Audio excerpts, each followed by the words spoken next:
This is Gates McFadden, who played Dr. Beverly Crusher from Star Trek The Next Generation, and you're listening to the Trek Geeks podcast with Bill Smith and Dan Davidson.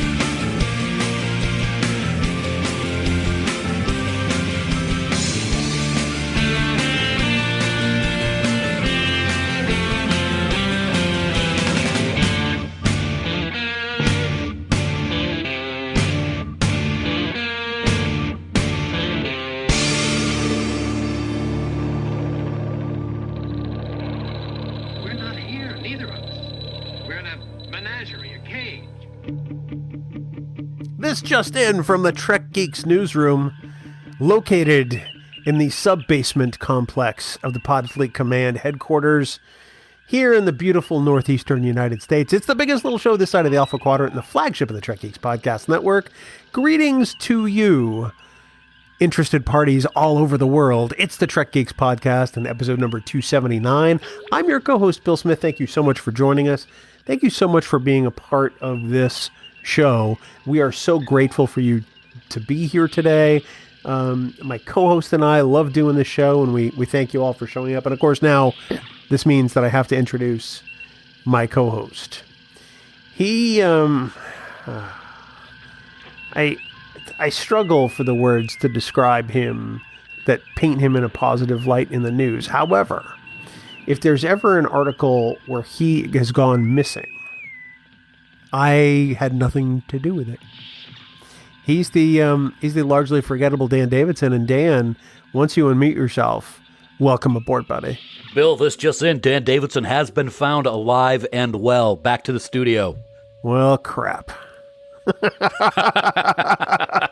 Hey, buddy, great to be here. Thanks. Always. It's always an adventure with how you're going to do introductions here on the Trek Geeks podcast, and you never disappoint. Just like my Farkism, they never disappoint. But it's good to be here. I'm not going to let you get a word in edgewise that I said that because I know that you want to. I'm just happy to be here to talk about episode 279 here on Trek Geeks. Episode 279er? Did I hear a niner in there? I did not say a niner, and I almost did, but I thought you'd yell at me, so you did, and of course, that's okay. That's only because in Vegas, you use niner like way, way, way too much to the point where the crowd is telling you to stop. That's all part of the shtick. Is it shtick when the crowd starts taking up pitchforks and torches? Episode 279. We're going to talk about a lot of newsworthy items. You and I have been, away from our normal schedule due to a lot of things outside of the podcast. Work and the crazy schedule we've had going there due to some mitigating circumstances. So we haven't been able to do the news as often as we'd like to, which means at all. Right. And we're going to make up for some of that this week because a lot has happened even in just the past few weeks. It's amazing how much Star Trek news has been coming out over the past, 4 weeks, maybe about a month and a half. Every day it seems that something new is coming out. And you're right. We haven't been able to do Trek news from treknews.net in a couple of months, 3 months, maybe even longer, I think. And we apologize for that. But like Bill said, schedules haven't really allowed for it. So you know what? Why not do a whole episode of news? Because there's been enough news lately to fill an episode listening to these two whack jobs. So here we are. News time, baby. Gonna get your news on. Uh-huh. Dan's gonna pose for some tasteful news. Oh, I see what you did there. Yeah, I know. Yeah, that was funny. I know. It's so funny. Yeah.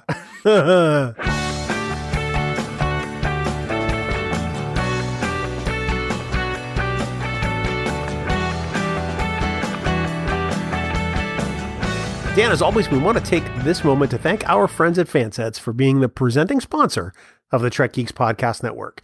Chicago is just right around the corner, and they already have some beautiful pins for that convention.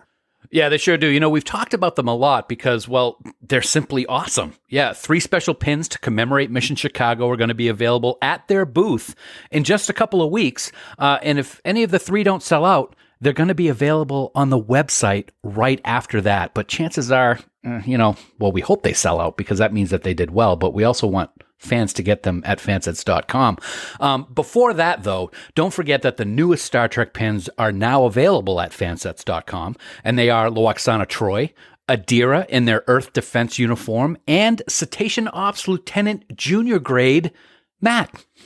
Oh, the beluga whale. I love it. Wait, whoa, Flipper. What's that? Timmy's in the well? Rumor has it, Dan, we're also going to have some special Fansets giveaways at our booth at Star Trek Mission Chicago coming up in just over 2 weeks. So be sure to drop by and say hi. You might be a lucky winner. Until then, you know what I'm going to say. I say it every week. Head on over to fansets.com, but a whole bunch of pins and accessories and, well, just pins and more in your cart. And at checkout, be sure to enter this week's special discount code word Trek News. That's TREKNEWS in all capital letters with no spaces for 10% off your entire order. Now, this offer will be good until April 6th at 11:59 p.m. Eastern Daylight Time.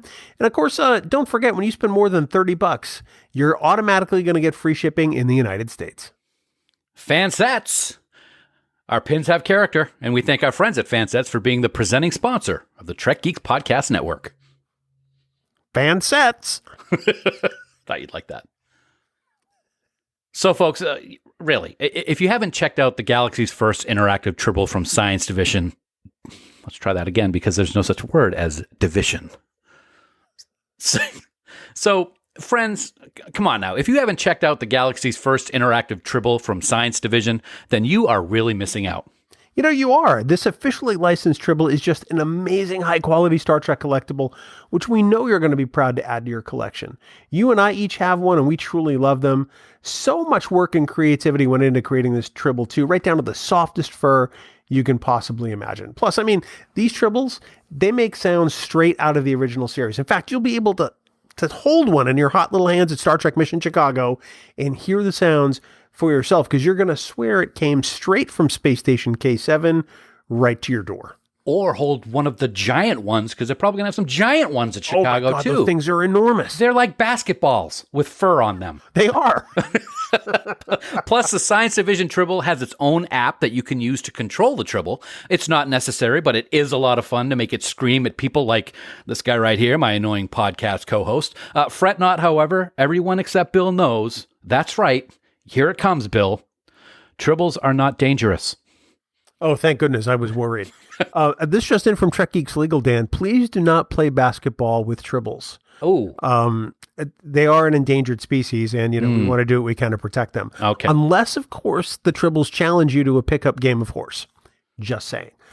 But in the meantime, head on over to sciencediv.com right now to pick up one of the galaxy's first interactive Tribbles for your very own. Plus, while you're there, check out their new and improved shop accessories section where you can get all kinds of Science Division swag, like t-shirts or mugs or the legendary Science Division tote bag. Science Division, Trouble's never been this fun. And we thank our friends at Science Division for sponsoring this week's episode. You said it more like Santa and Rudolph the Red-Nosed Reindeer than you did Cyrano Jones in that. Sorry. I'm just saying. Sorry. Ready, Rudolph? Ready, Santa?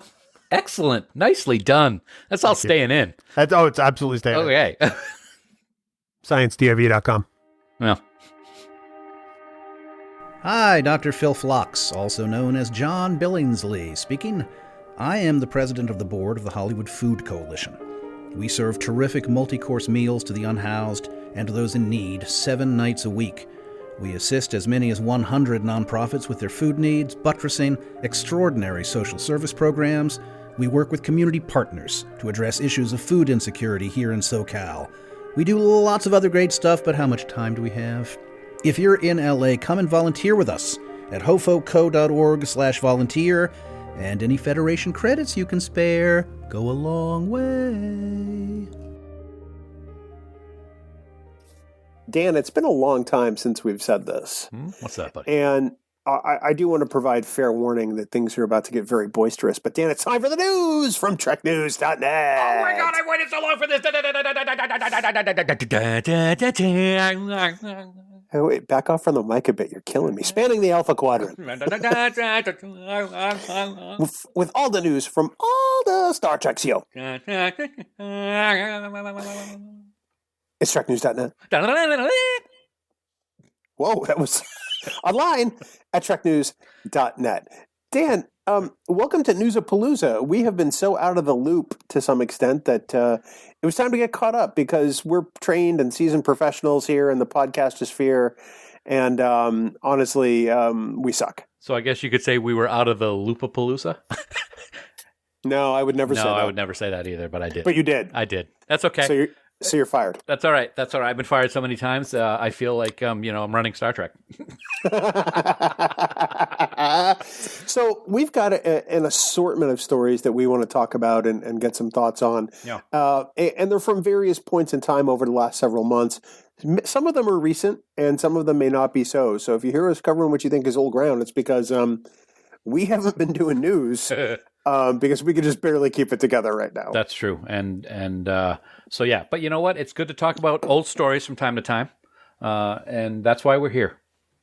That is. So let's get started. So one of the biggest stories of the past few weeks was that actor Paul Wesley, who some people may know from Paramount Plus's Tell Me a Story or from the CW's The Vampire Diaries, has been cast as James T. Kirk in season 2 of Star Trek Strange New Worlds, which is filming right now in Toronto.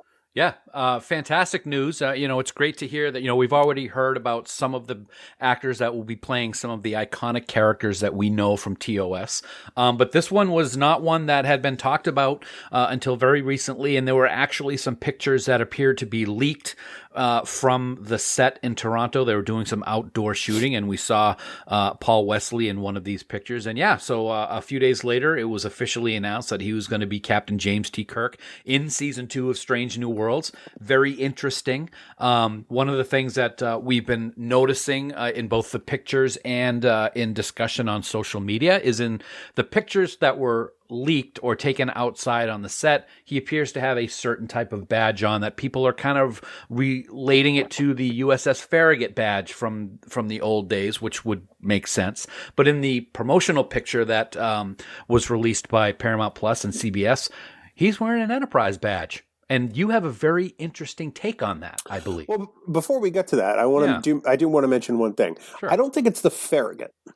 In the long revered book, The Making of Star Trek by Stephen Whitfield and Gene Roddenberry, one of the characters, one of the elements of the backstory for Kirk's character is that he was the captain of a destroyer-class vessel before he was the captain of the Enterprise. And I think they're going to leverage that bit of Star Trek lore, which is super deep cut. That's a big deep cut. It is, but theoretically, there's... I hate to use the C word, but there's some canon behind it. I mean, this was the original intent from Gene. So if that's what they're doing, they're staying true to what Kirk was. And I think it's some other vessel and not the Farragut, because Kirk was a lieutenant aboard the Farragut. Right. And that's we know that. Yeah, absolutely. Yeah. Now, you mentioned the 2 different badges. Obviously, the different ship that we see from the shots in downtown Toronto, and then the one in the CBS promoted picture with the Enterprise badge. I think that whatever episode this is in Strange New Worlds, it's going to be told from the time frame of Kirk as the captain of the Enterprise in flashback. Maybe to the point where, he's recalling the first time he encountered the Enterprise before he became her captain. I don't know. Something along those lines. But I think that's the only way that makes sense, unless it's CBS doing a massive head fake. Which is also possible. It is very possible, yeah. I do like what you think it's going to be. I think that would be a great thing to do. I think some people won't like it, but I think it would be kind of cool. The picture's really nice. I do like the picture, and looking at it, he's sitting in the captain's chair, and you can see the stations behind him. The stations behind him have like almost a Wrath of Khan looking display, but I know that the Enterprise is going to be looking more modern, which I am totally behind and 100% with. One of the things I like about this picture of Paul Wesley, I think he's going to do a good job as Kirk. I'll be interested to see how his dialect is. But the hair that they've done in this picture, he's got the swoosh on the top of his hair, just like William Shatner does. There's been a couple comparison pics out there, and it looks pretty cool. And there's an interesting story about Paul Wesley and this casting that was made, so he became Captain Kirk.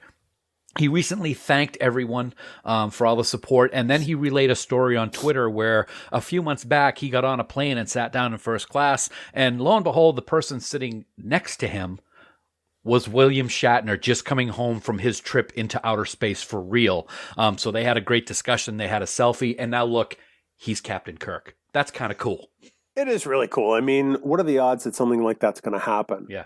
And oh, by the way, belated birthday wishes to William Shatner, who turned 91 this week as we record this. Unbelievable. Yeah, no, he's old. Let's be honest about that. Wow, I said it. I didn't say it, Bill. He said no, it. you said it. You admitted. I have it on tape. So I'm looking forward to however they introduce this character. Some people are really worried that we're only going to get one season of Pike. We're not going to get only one season of Pike. I don't believe that at all. Let's rein it in, folks. Yeah, absolutely.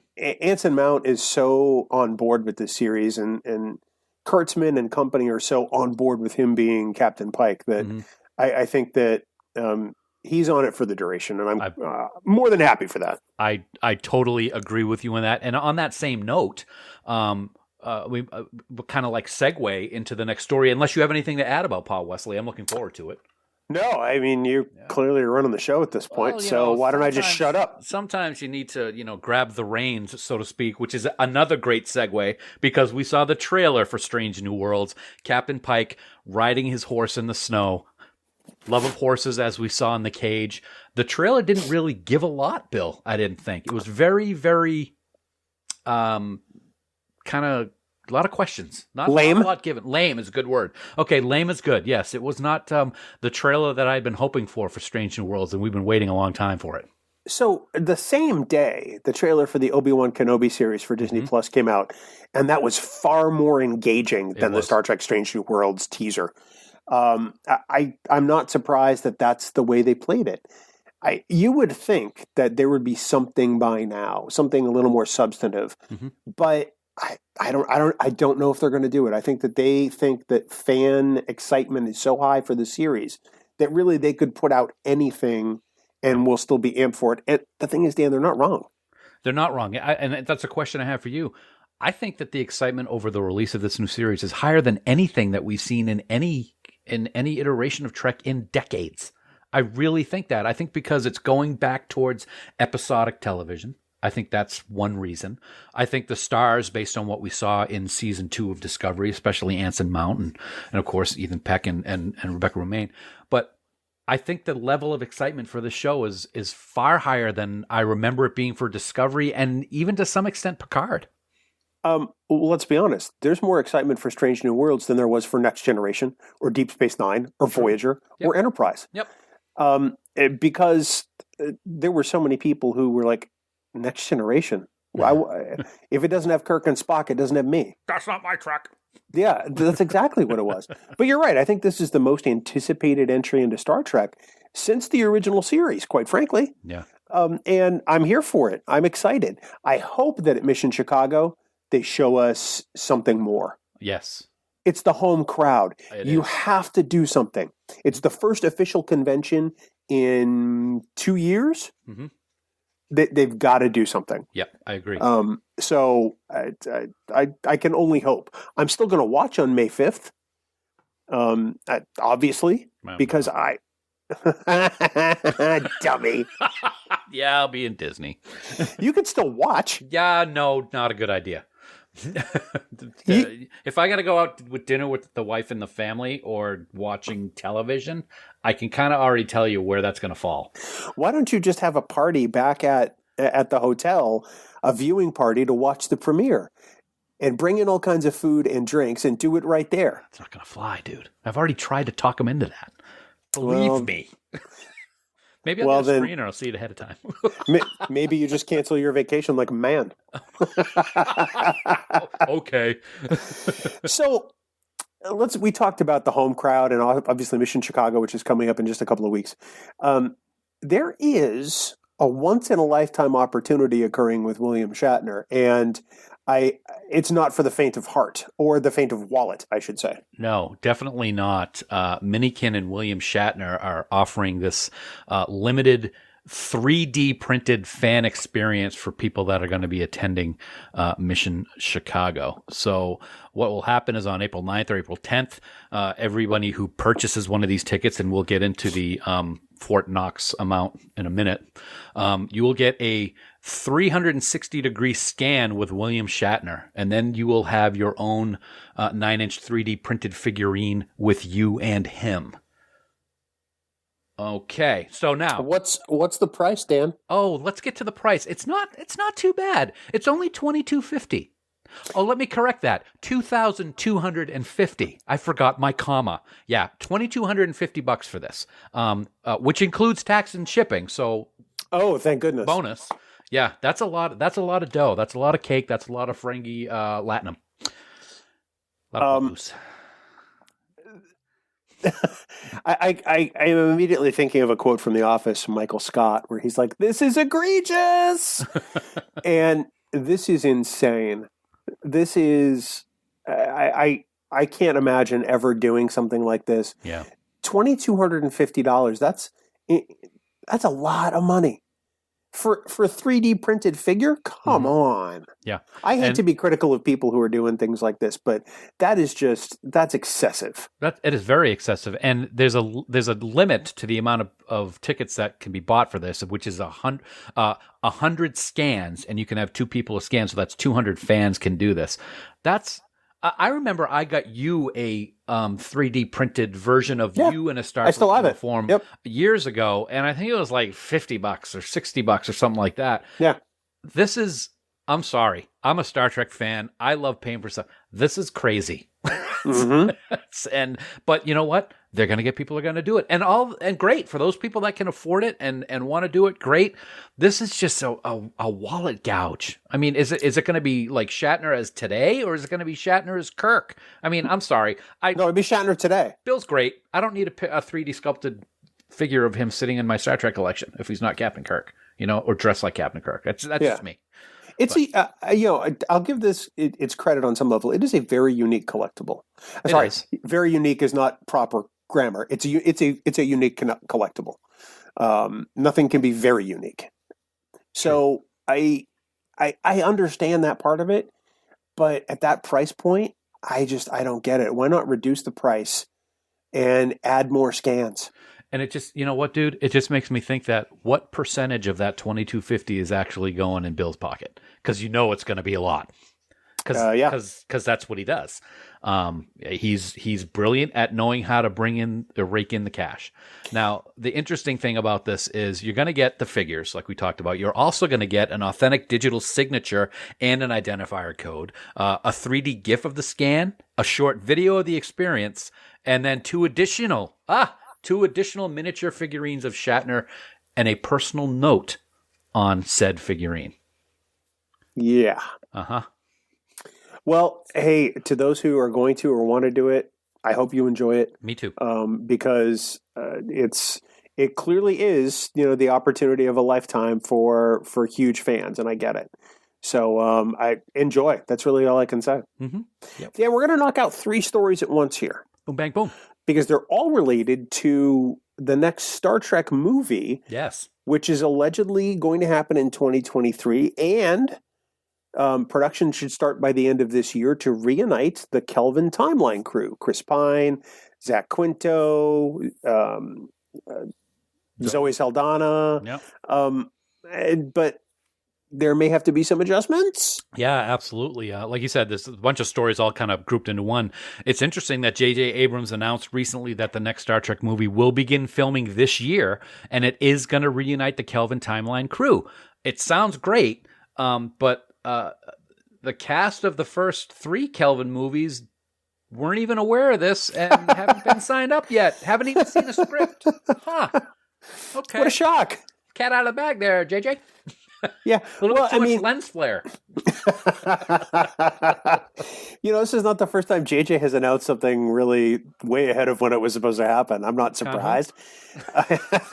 Right? Right? Like the time he announced that the Axanar thing was all set. Yes. At the fan event on the Paramount lot. Dirty yeah, it really is. I guess I'm not alarmed by it, but you'd think that they'd be having discussions with the Kelvin Timeline crew now that it's been several years since Star Trek Beyond. Right. At least 6. And they should have known at that point that Carl Urban has a scheduling conflict.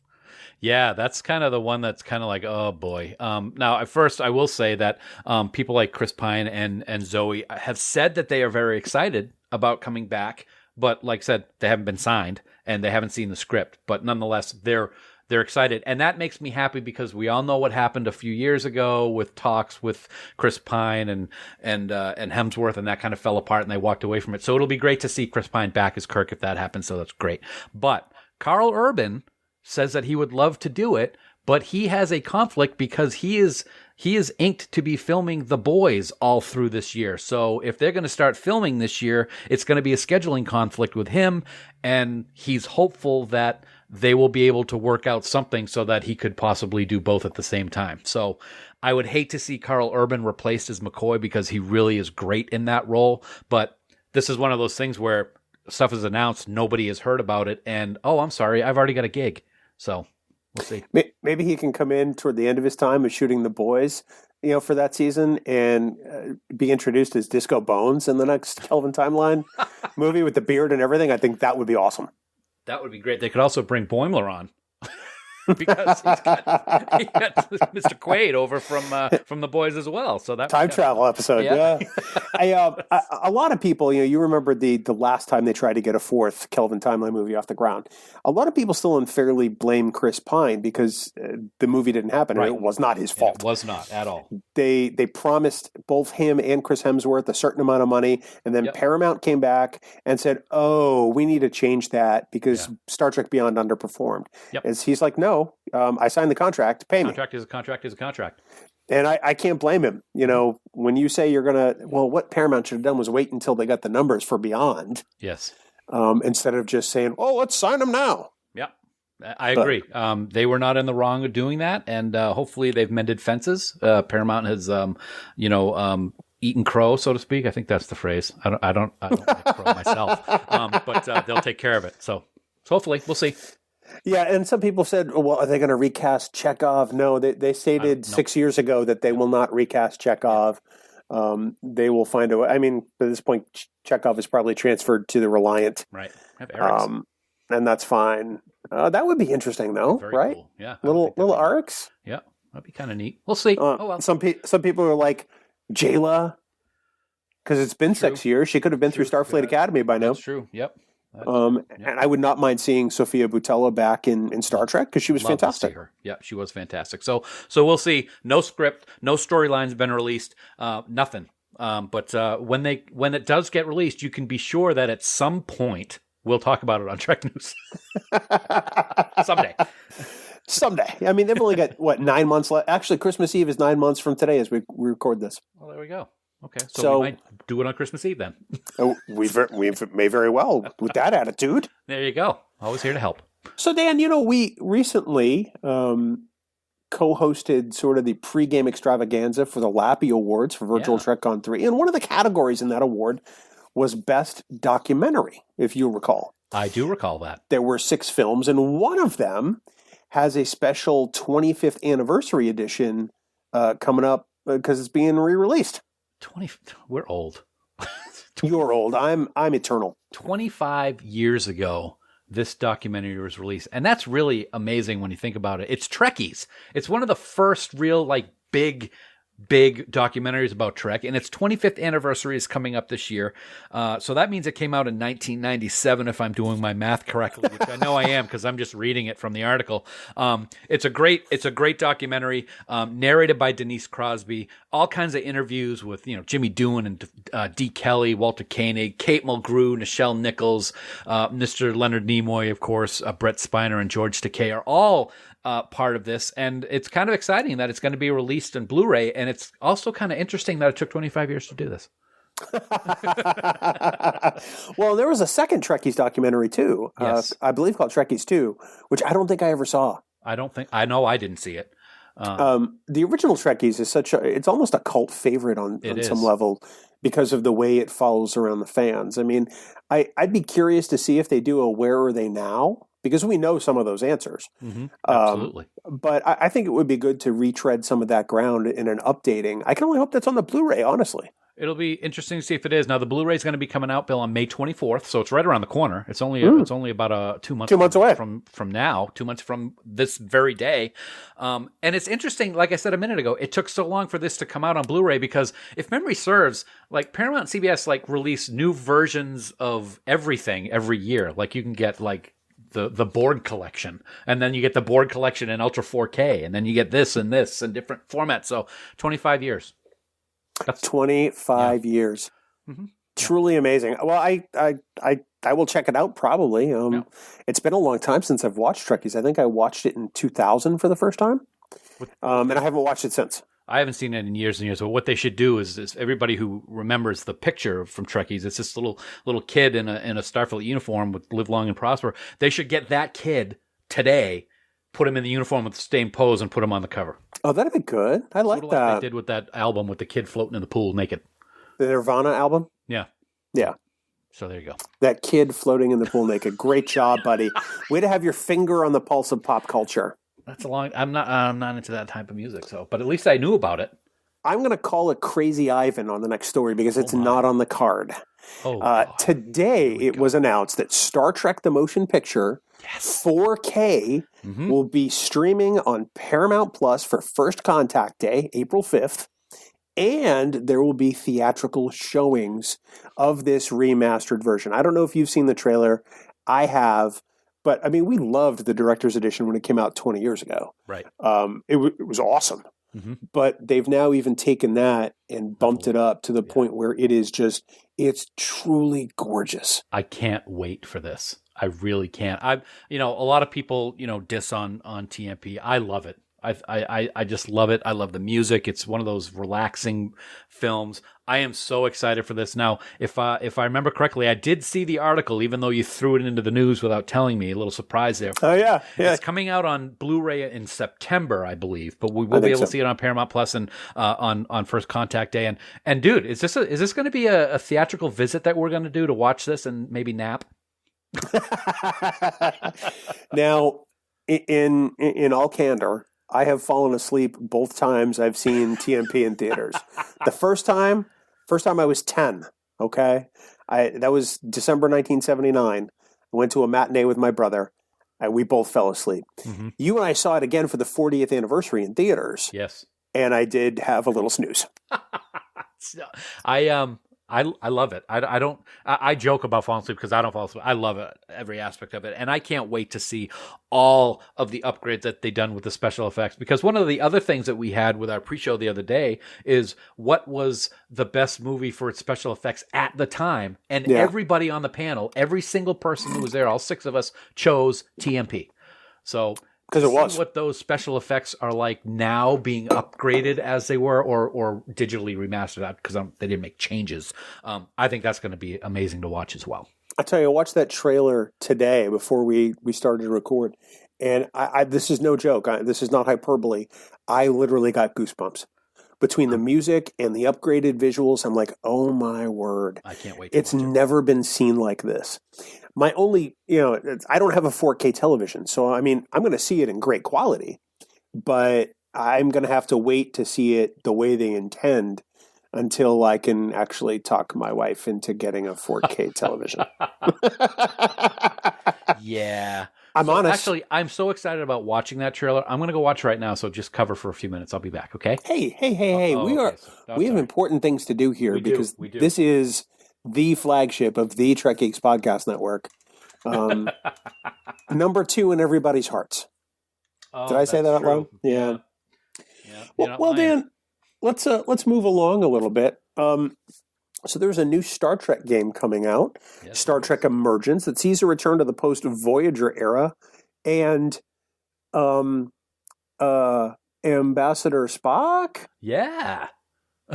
Very interesting stuff. Yeah, Star Trek Resurgence. I can't say that too well. And I got to say, the graphics look stunning. The environment that you're put into look amazing. And I got to say, seeing Ambassador Spock voiced by Leonard Nimoy, At least that I think it is. It doesn't sound like Nimoy's voice to me. You don't think so? I'm going to have to double check. I've been trying to find everywhere who did the voice, and I haven't been able to find it, but if it is, that's going to be something. It would probably be one of the last things he did, and it was never discussed. I don't think it's him. If it is, I'm wrong, and I'll happily say that I'm wrong, but just listening to it, the voice doesn't sound the same to me. Not even as Elder Spock. Oh, okay. I'm sorry. I'm reading through the article right now because, I do that sometime when you talk, and it is a Leonard Nimoy sound-alike, but he sounds like the older version of Leonard Nimoy, like in Star Trek 2009. He had a very distinct change to his voice, I thought, when we saw him in his later years. It still doesn't matter. It's still goosebumps to see Spock and hear what sounds like Leonard Nimoy doing these lines. But the game looks fantastic, and it's going to be me in Star Trek games. I'll be playing this. I guarantee it. I do. We're split on this because I've found most Star Trek games to be utter disappointments. Mm-hmm. And seeing this trailer, I was not imbued with a sense of confidence because it's just they should have called it some other Vulcan and not Spock. I can see where you're coming from. The thing that I find interesting in this, and I may be critical here, but I don't have the proof of it. Is it looks great? It does. Is it going to be anything that's going to be exciting? Not yet that I could see. There's no, battle that really, pulls you in. And there's a lot of let me cut away and explain it this way. One of the things that I can't stand about games that I play right now, and Call of Duty is a perfect one because I've been playing Call of Duty Vanguard. When you're playing the single player mission, I like playing the game. I like going around and doing stuff. I don't like sitting there for 15 minutes watching a cinematic. That's the thing. These are all cutscenes. You got to wonder if this is what this is because they showed a lot of that. It's nice to see it. I'm excited about it because anytime we get a new Star Trek game, there is the possibility that it will be the one. So it'll be interesting to see what happens when it comes out. I think there's some gameplay footage, or at least beta or alpha gameplay footage available. But I do think that some of those are largely cutscenes. I do think there are some decision points in the game. Mm-hmm. Like where you have to choose the right thing to say or something to say. Yep. And that's fine. I am very suspicious and leery of any Star Trek game now because so many of them have just been terrible. The only one for me that has lived up to Star Trek is Star Trek Online. And that has gotten such a resurgence. And of course, now we have official Star Trek Online ships as canon, thanks to Star Trek Picard. I agree with you. One of the things I find interesting about this resurgence is there are some screen captures of some of the characters. And I got to say,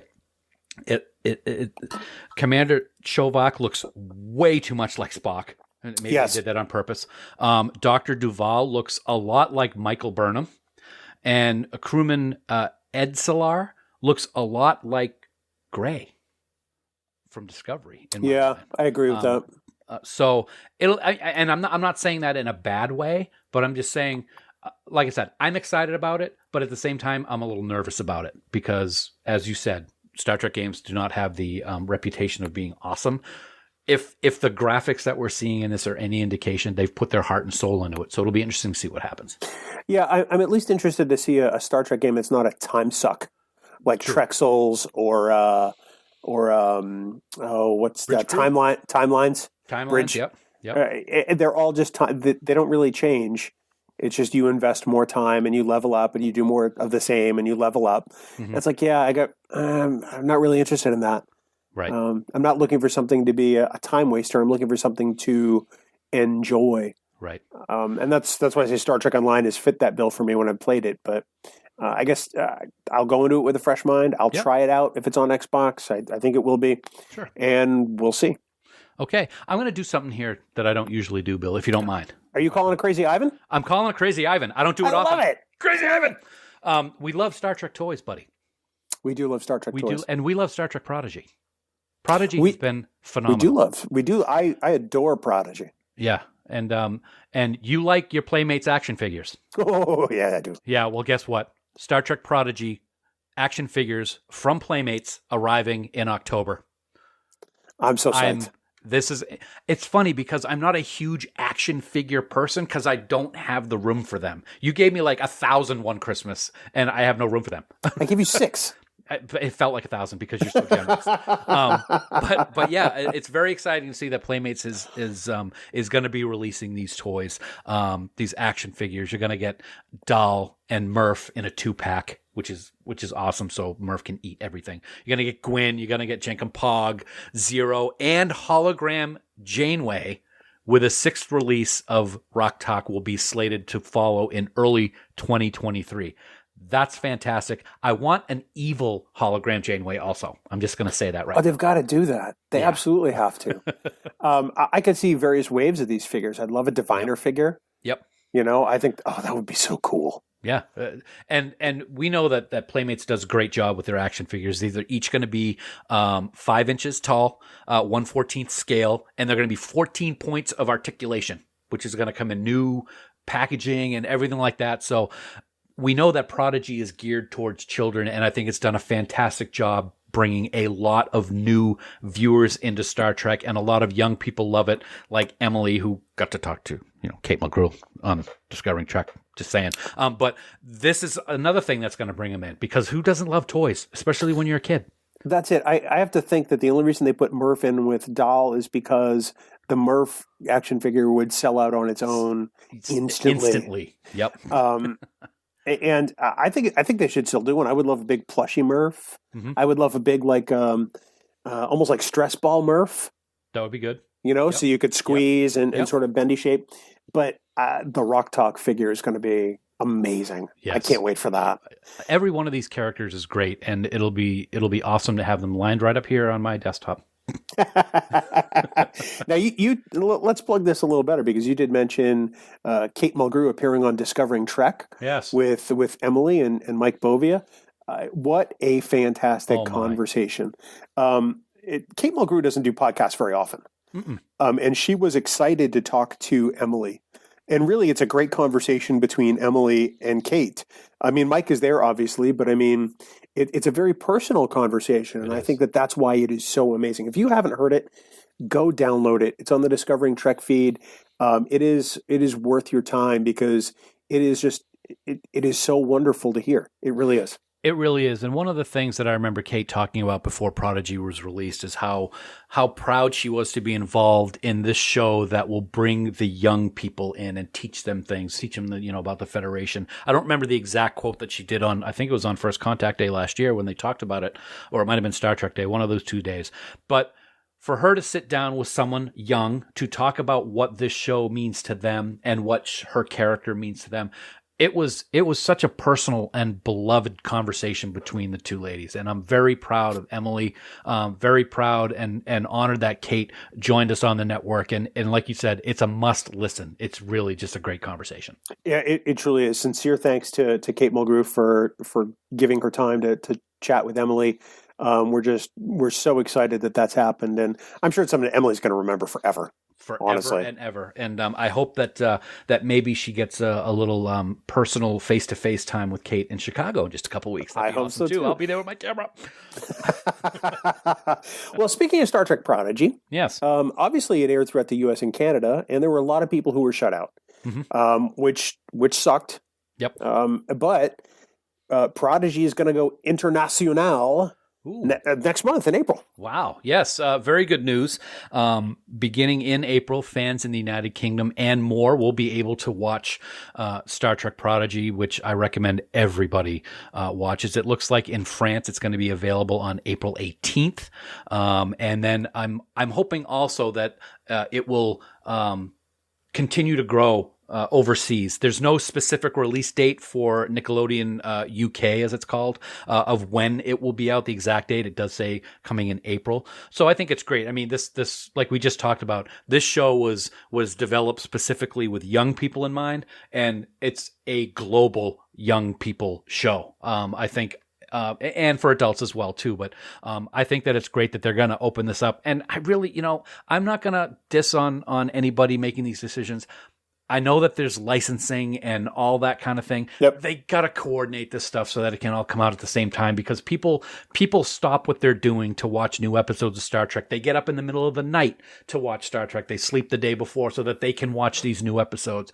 And I hope that at some point there'll be some easier way that everybody in the entire world will be able to watch new episodes at the same time and not wait months like with Prodigy, or even 24 hours like they do with Picard or Discovery. Agreed. And I can only hope that they get the back half of the Prodigy first season, the remaining 10 episodes, around the same time that we get them here in the States. Because otherwise, for them to have to wait more months for that is just, it's absurd. Right. It really is. Here's hoping. Here's hoping. Even for crossed. the wait, y'all over there are going to love it. It's worth it. It is. It really is worth it. For those of you that haven't taken to illegal means to watch it, it is well worth your time. Yeah. And you're going to love it. I mean, it is the perfect entry point into the franchise. Well said. So, we have one, I want to say one last story, but it's so all encompassing that it's going to take a little bit of time to work through. And that is, of course, Star Trek Mission Chicago coming up in just a couple of weeks. Obviously, our next episode is going to be very heavily Mission Chicago focused, but, for the longest time, they hadn't added a whole lot of guests. Right. In the last 3 weeks or so, they have really gone a little crazy to the point where now I think there's at least 26 named guests to Mission Chicago. They've added several show leads. Which is awesome. But let me run down the list, going from whom they announced first to whom they recently announced yesterday. Okay. So obviously there's Will Wheaton, Michelle Hurd, Kate Mulgrew, Anthony Rapp, Nana Visitor, Doug Jones, George Takei, Robin Curtis, which is fantastic. She's so nice.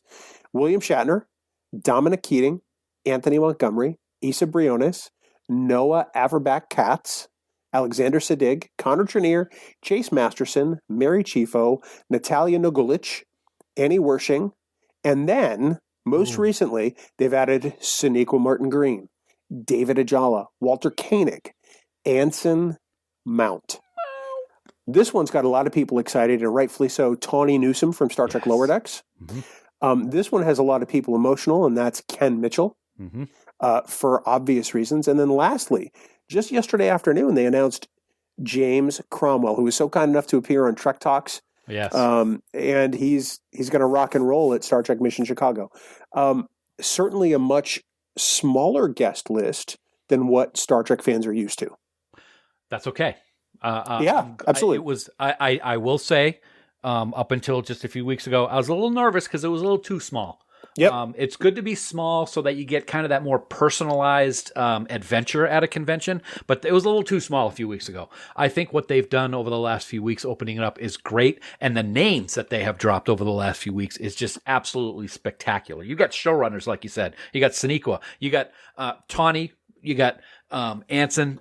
Just absolutely phenomenal list, and I can't wait to meet these people and hear what they have to say.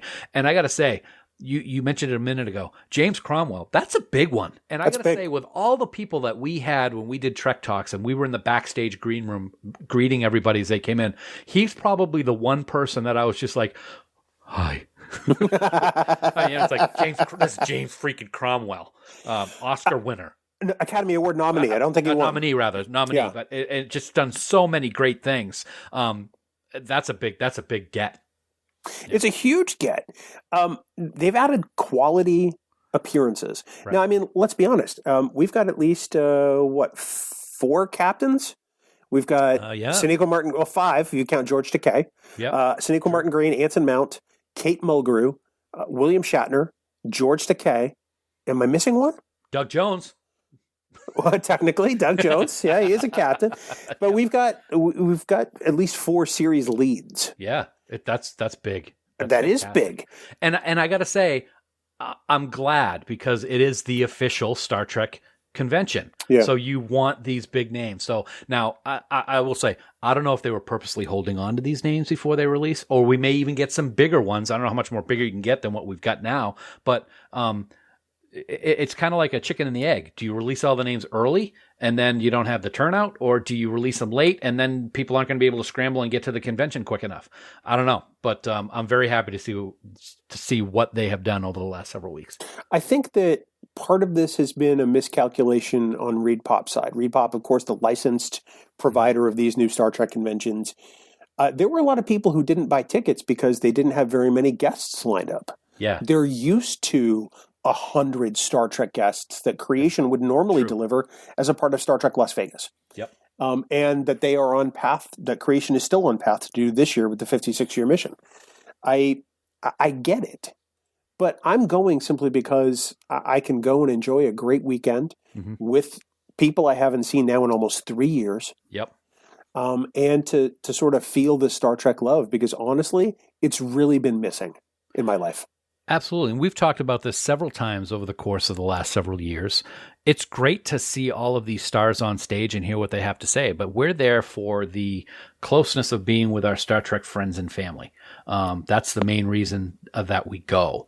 And Chicago is not going to be any different. As a matter of fact, I think it's a little bit more amplified this year because it has been 3 years since we've been able to get together with all the people that we love so much. But having this opportunity to hear these people and see these people and maybe take photos and autographs is also great. And I'm glad to see that Reed Pop gets it and they're making these announcements, because these announcements, the last 8 have been wow. Yeah.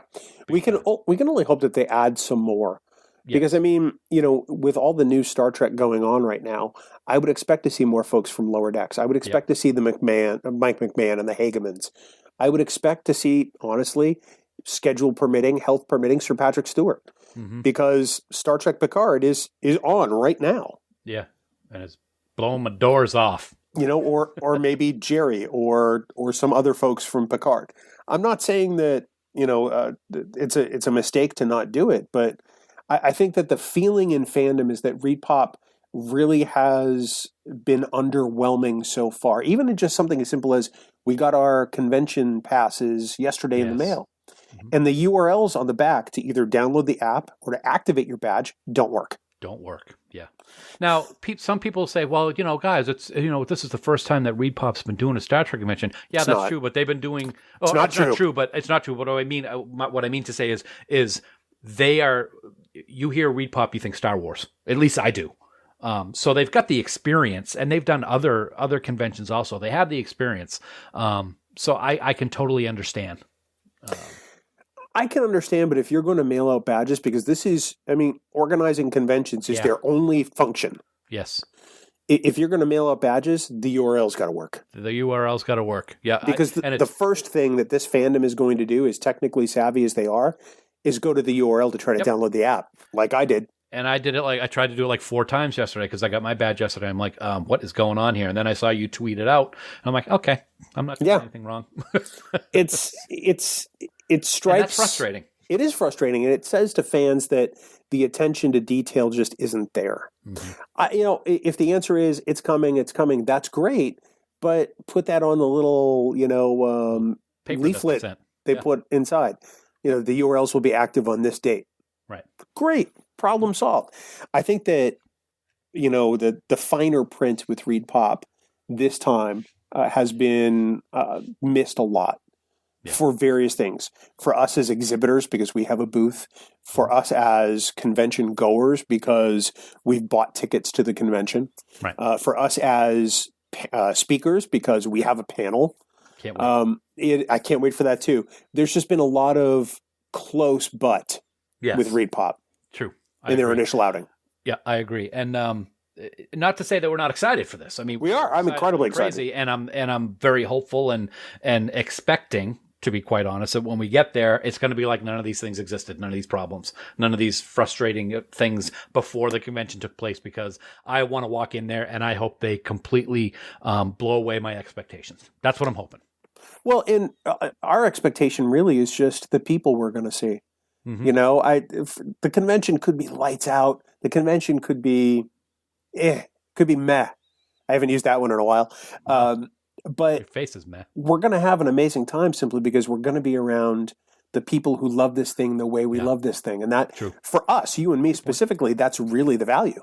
Yeah, it really is. It's going to be great. And I got to say, you mentioned it, and I don't want to toot our own horn, but the fact that we're going to have a table in the vendors room means a lot, because that means we're going to be able to get to see a lot of these people walking around, because everybody walks around the vendors room. So we're going to be able to see people we haven't seen in so long. And we're not selling anything. We're not going to we're not selling anything. We just want to be there to meet and greet and say hi and give away stuff, because we will give away stuff. Yeah, we got some takeaways. We want people to maybe check out our free mobile app for iOS or Android. We'll plug there for the Trek Geeks mobile app. Boom. But really, it's just about meeting and talking to people, because really that's the fun part this year. Yep. And I don't care if I have to wear a full body suit. I'm a hazmat. I'm going to do it. Yep, absolutely. And it gives us the opportunity to talk to other people a lot, which we love to do, because if it was just me and you and I'd have to be standing next to you just talking to you the whole weekend, it really would just be horrible. Oh my God. You have no idea. Oh, I do. I mean, my word. Yeah. There was one other story I was going to bring up, and I had it in mind because it's not on the card. Oh, I remember what it was now. So here we go. We have to talk a little bit about the fact that Star Trek Picard Season 3 has wrapped shooting. Yes, it has. Theoretically, it is it's the final season of Star Trek Picard. Yep. But if you listen to Akiva Goldsman, he always caveats that with, if Patrick wants to do another one, ... Yeah. I'm sure they'd find a way to tell the story. But as it stands right now, shooting is wrapped on Picard Season 3 and theoretically the season finale. Or series finale. Or series finale. And I'm okay with that. Yeah, Terry tweeted out something when they had wrapped the last scene. And yeah, I mean, Patrick's getting up there in age, and it took him a while to want to come back to Star Trek and do Picard, but it's been incredibly popular. I just think season 2 so far is just unbelievable. And all of the teases that people behind the scenes have said is, Star Trek season 2 is nothing. Wait until season 3. I mean, some of the things that they have put out there is kind of like, whet your appetite. It's just been like, you got to be kidding me. I can't wait. I am okay if season 3 is the final season of Picard. But like you said, here's what I don't want to have happen. I don't want them to, quote, not that he would be forced to do anything, but force Patrick to come back to do a season 4 and then have it be a jump the shark. I don't want that to happen. So I am quite content with season 3 being the last, if it is, and I hope it's as exciting as they say it is, because season 2 has been ridiculously awesome for me so far. There are a couple of things I would like to see come out of Star Trek Picard. One, I would love to see a series based on the Stargazer with Rios in command. Absolutely. Star Trek Stargazer, I think that should happen. And it should be episodic, just like Strange New Worlds or TNG. Mm-hmm. But I think that what a great way to continue forward to springboard off of Picard. Yep. And you can bring in some of the Picard regulars as series regulars on Stargazer. I'd be all for that. I just hope the bridge crew learns to listen to orders from the captain by the time a series comes back. I'm sorry, what? And I have some other things I would love to see happen, but I can't say them yet. Yes. Because I have seen through episode 6 through screeners. You have not. Right. But there's that sacrifice. Yeah. Well, hey. Yeah. Good for you. No, it's driving me crazy. Does she not like the watermark? No, it's we don't really have a lot of time because of the things that we like to do together. That we decided that we'll watch it on Paramount Plus, and when I see them ahead of time with the screeners, I watch them on my desktop in my office. Haven't brought them up on the TV, but we just rather watch them together, so that we can be surprised at the same time. Because we were watching episode 3 the other night. She goes, "You already know what's going to happen here, right?" I said, "Oh, yeah, I do." Well, there's a development yet to be revealed, which is going to make you go, "Oh my God!" I've done that so many times already. Just wait. Okay. Just wait. And no, I'm not going to say it anymore. No, you be quiet. You'll have the black suits at your door. I know. CBS ninjas are in the bushes outside my house already.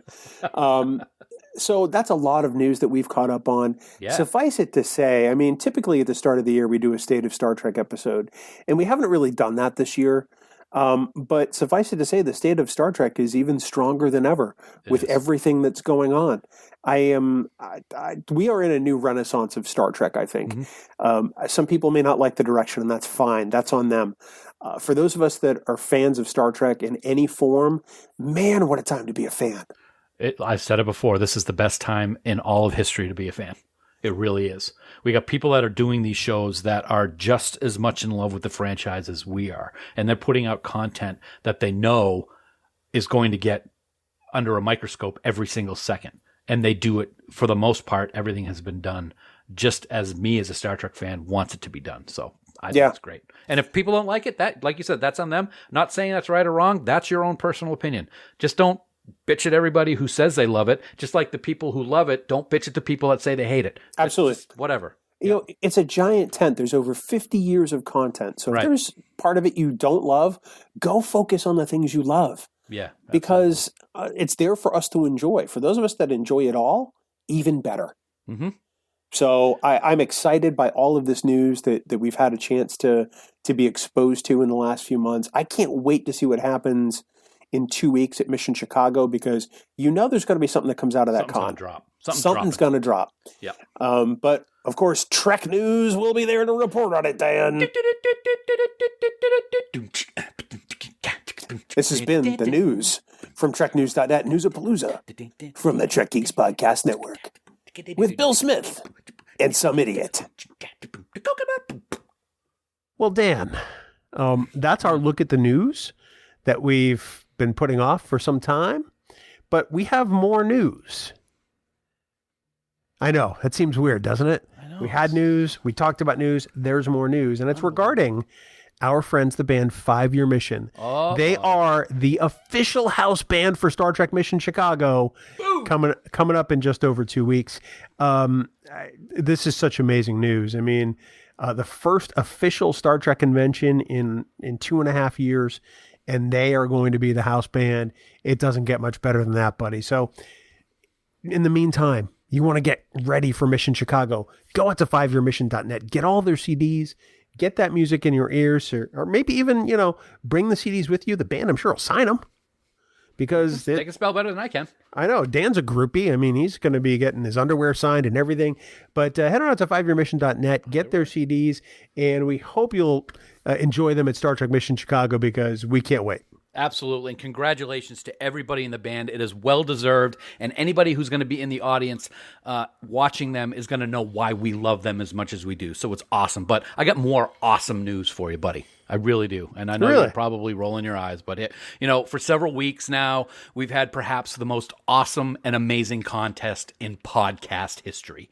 Yes, submissions have been coming in from far and wide for the Right Dan's Farkism contest. And I'm very happy to not only announce our winner, but read what is certain to become an instant Farkism classic.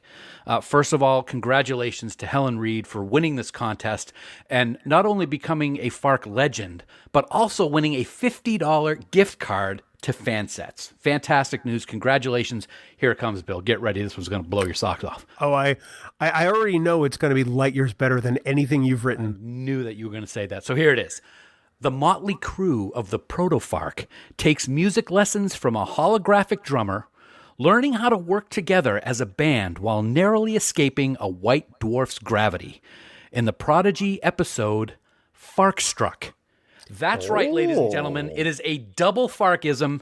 Helen, I bow before your genius. Wow, you want to talk about A game. That's how you do it, Dan, and you should take a lesson from this. I might have to, but that's not all, buddy. Wait, I've got more.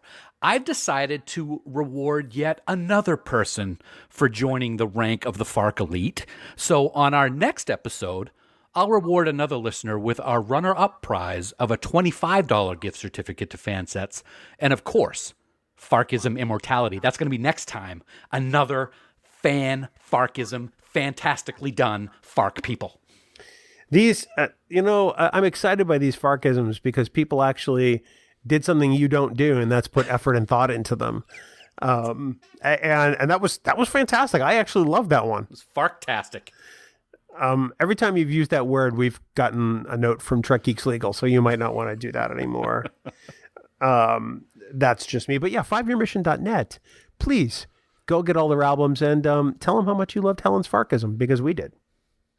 Don't forget, Dan, that you can support the Trek Geeks Podcast Network by subscribing to us on Patreon, where you get all kinds of exclusive perks like raw audio from all of our shows. All of our shows. That's a lot of shows, too. That's a lot of raw audio. And you're sure to be laughing your pants off because some of that raw audio is pretty raw. I'm not going to lie. Your face is raw. Thank you very much. Right now, we want to take a moment, though, to thank our associate producers for Trek Geeks.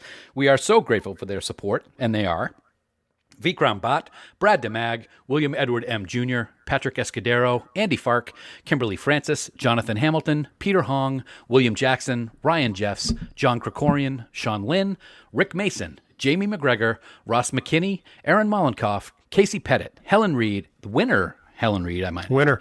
Sarah Rutlinger, Tim Robertson, Greg Rozier, Eric Sakian, Adam Sanders, Tim Serdar, Heather Sohn, Blake Strike, Rick Tatro, Lisa Tomlinson, almost done, Ron Robel,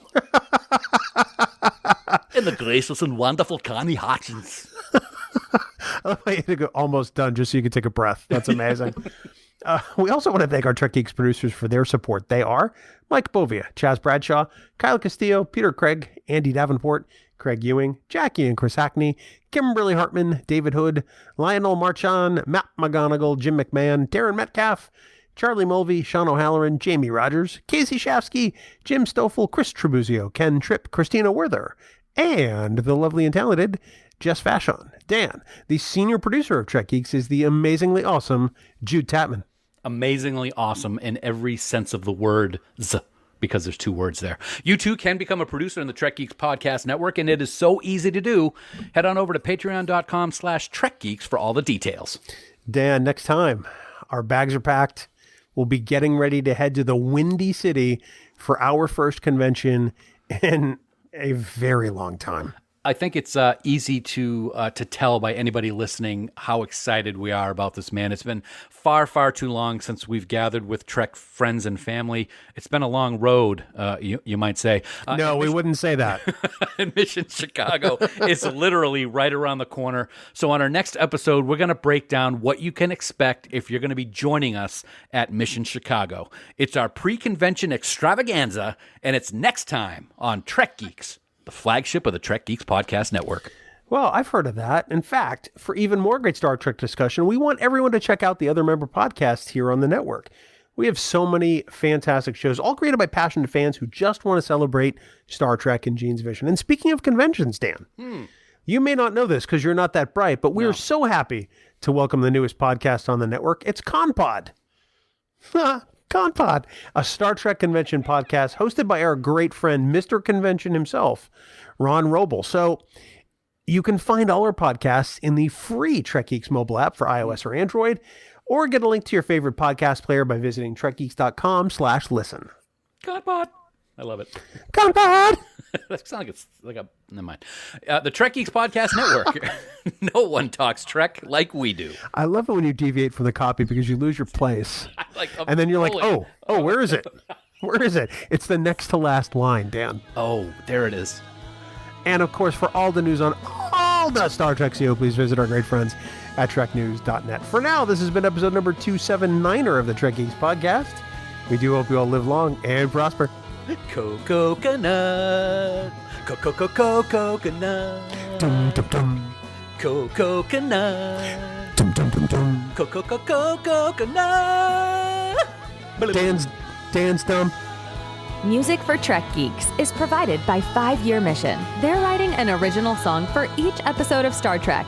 Hear more of their music at 5yearmission.net. Trek Geeks is a production of Coconut Media Works. Executive producers Bill Smith and Dan Davidson. For more great Star Trek discussion, discover the other shows of the Trek Geeks Podcast Network at trekgeeks.com, or find us in Apple Podcasts, Spotify, or your favorite podcast app.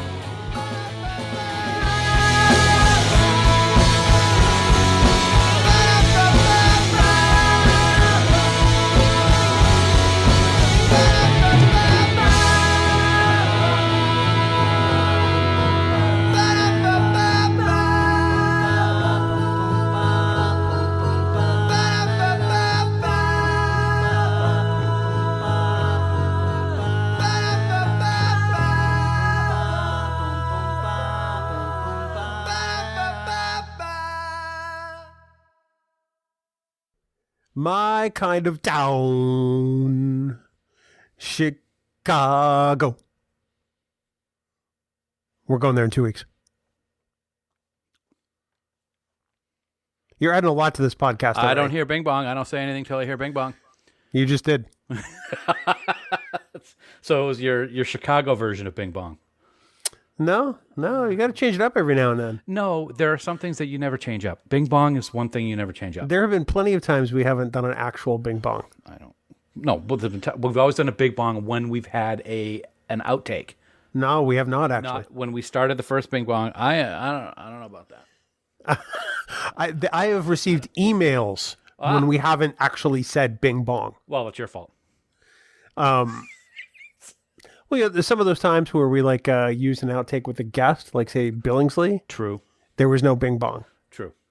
I stand corrected, but when it's just you're sitting, us. but that's okay. There are times even with us we haven't done it, and I've gotten an email. Well, then you should probably, if you got an email, then it's obviously something the fans don't like, so we should do it, yet you didn't do it today. What's your problem? You're not liking what the fans want? No, I'm still changing it up. Hey, when you edit this show, you can make the decision. Well, see, the Bing Bong's a good edit point, because that's when it starts. See, because I had 15 seconds of dead air because I didn't think you had really started yet. There's a great edit point because it's the very beginning of the recording, you idiot. Oh, that's where 000 starts, isn't it? So, but yes, back to your original opening statement. Oh, I can't wait. Cannot wait. 2 weeks from today, as we record this, I'm sure I'll be having a sleepless night. Yeah. Before we've left Chicago the next day, because I haven't been anywhere in 2.5 years. Yeah, I can't wait. It's going to be awesome. 2.25 years. I'm sorry. Half empty, half not empty. I don't want to jinx it. I don't want to overstate it. But by that point, I will not have been to a Star Trek convention in almost 3 years. Almost 3 years. Yeah, I'm right there with you. Yeah, it's weird, and I'm looking forward to this one. And as we'll talk about in news, I just keep adding people. Yeah, even today. Yeah. Yep. So it's not everybody who gets a starship named after him can be at a convention. Who's that? Ken Mitchell. He got a starship named after him? I'm saying that the Mitchell and Discovery was for him. Even though they may say it differently, I'm going with that. I don't even remember the Mitchell. That tells you how much I retained. There you go. See? Well, you're welcome. So yeah, I was actually able to teach you something today, and I'm proud of that, and I love you for it. You're proud of you? Is that what I'm hearing? No, I'm proud of you. Proud of you for not knowing for something. For being you dumb. know everything, and since you didn't, I got to help you. So I'm proud of you for not knowing. I don't know everything. I just pay attention most of the time. What? Exactly. Exactly. I don't have a drink. All I have is water, and I'm regretting that decision every second we're I don't want talking. my throat to get parched because then I might be raspy. Oh yeah, that's the danger. Or start coughing like I'm going to do right now. And he does. He's dying. Yeah, I did. Oh, it's so great to I had see. 2 coughs. Yeah. Oh, so awesome. Now if I get you to mute when you clear your throat, idiot. That's habit. It happens so fast that my brain doesn't process it fast enough for the muscles of my finger to press the mute button. I think there's plenty your brain doesn't process. I don't think it's limited to that. That's true. But it's always busy doing so many other things that it just kind of pushes the unimportant things off to the side. Yeah. Here's one of the examples. 1 + 1. Oh my goodness. What is it? I put my pants on. Did you though? Did you? Yep. Yeah. Yeah, I did check, people. I did look down. Yeah. That means you'll only be able to count to 20. Oh, don't give me that much credit. So today, I was just going to say, today as we record this, it's National Puppy Day. It is.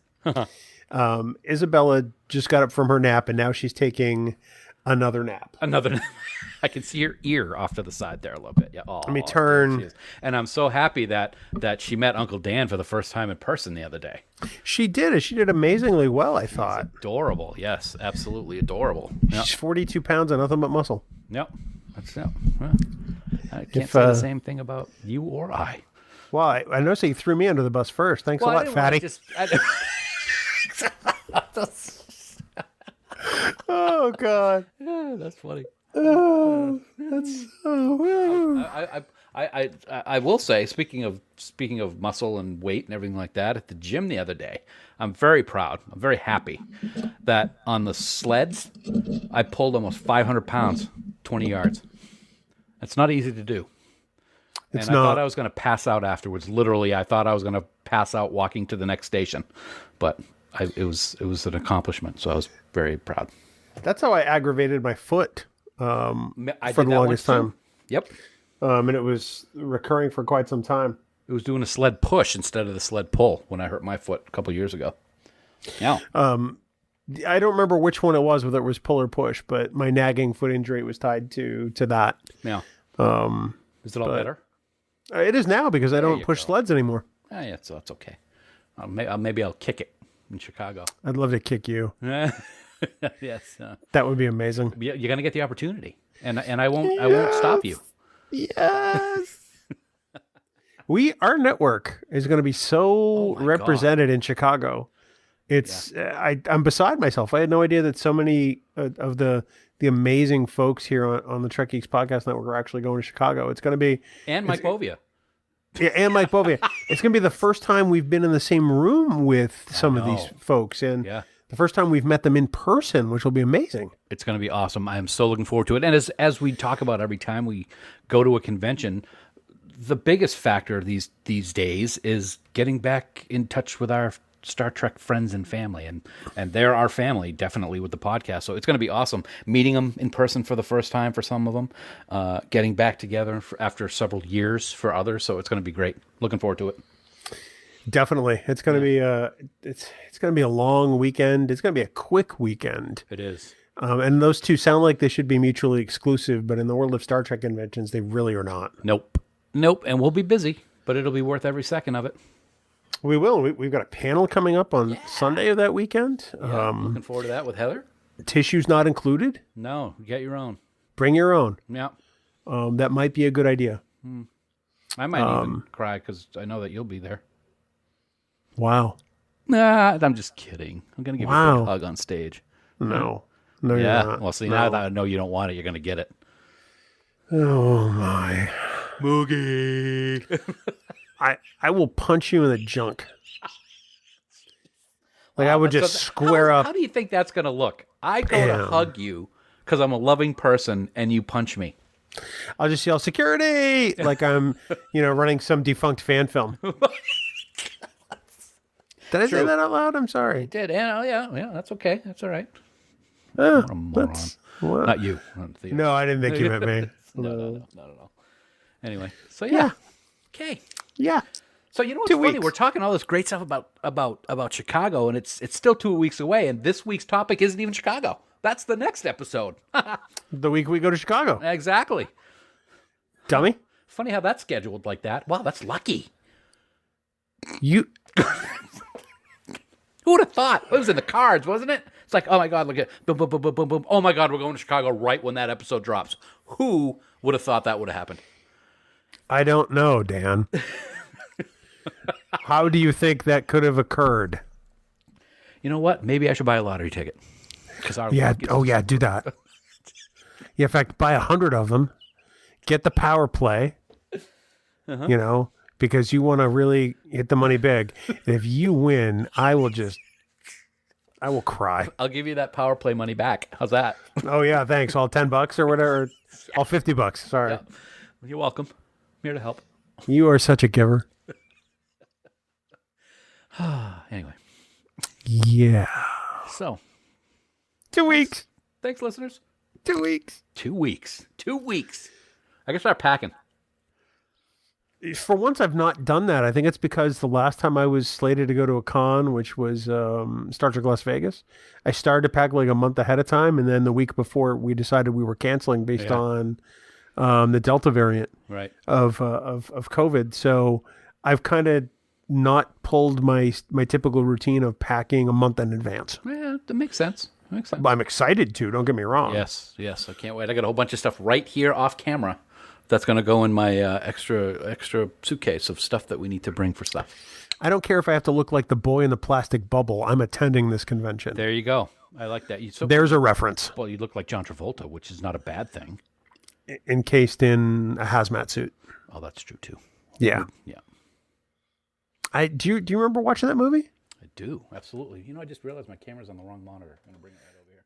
I say because you keep looking away from me. There you go. How's that? Hi. Oh, funny. It's amazing. Your eyes don't look any less dead with the straight on view than they did from the side view. That I like black eyes and they roll over white and they're chiefy. Then you hear that terrible high pitched screaming. The ocean turns red and. But are you quoting Jaws? Absolutely. Yes. Well, that's too bad. Okay. Anyway. Just the topics we've hit so far in just this first 10 minutes and 40 seconds. It's a good thing we're actually going to talk about Star Trek at some point. What? Yeah. Star Trek. I don't know if you've heard about it. It's this TV show that features Dumbledore Calrissian on the Battlestar Yamato, and they search the galaxy looking for Cylons. Wow. That sounds fun. I'm riffing on something from The Office. Okay, well, I'll have to catch up.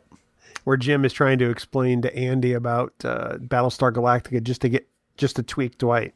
Because Dwight's a big Battlestar Galactica fan. Yeah. Yeah. He's Isn't like, that yeah. funny? And then he was in Star Trek. Right? Yeah. Right? See? Bears beats Battlestar Galactica. You'll get to that episode someday, too. Okay. Excellent. Thank you. Thank you for the preview. I almost said prequel, and that would have been bad. You just... I don't know. Do whatever you're supposed to do right now. I don't know what that is. Please, just stop. Go. This is an audio medium. Nobody can see the dumb face you're making. Want to see the dumb face I'm making. Yes. Anyway. All right. You ready to do this there, Yes. liver lips? I am. All right there, Freakosaurus Rex. Freakosaurus. Right. Tuvok, you're a real Freakosaurus. I hate that line.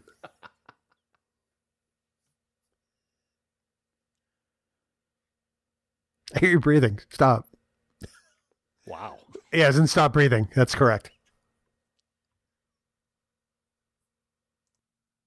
This is a little better than the 9 minutes and 23 seconds of dead air I had last time, isn't it? Dan's dying off mic. It's amazing.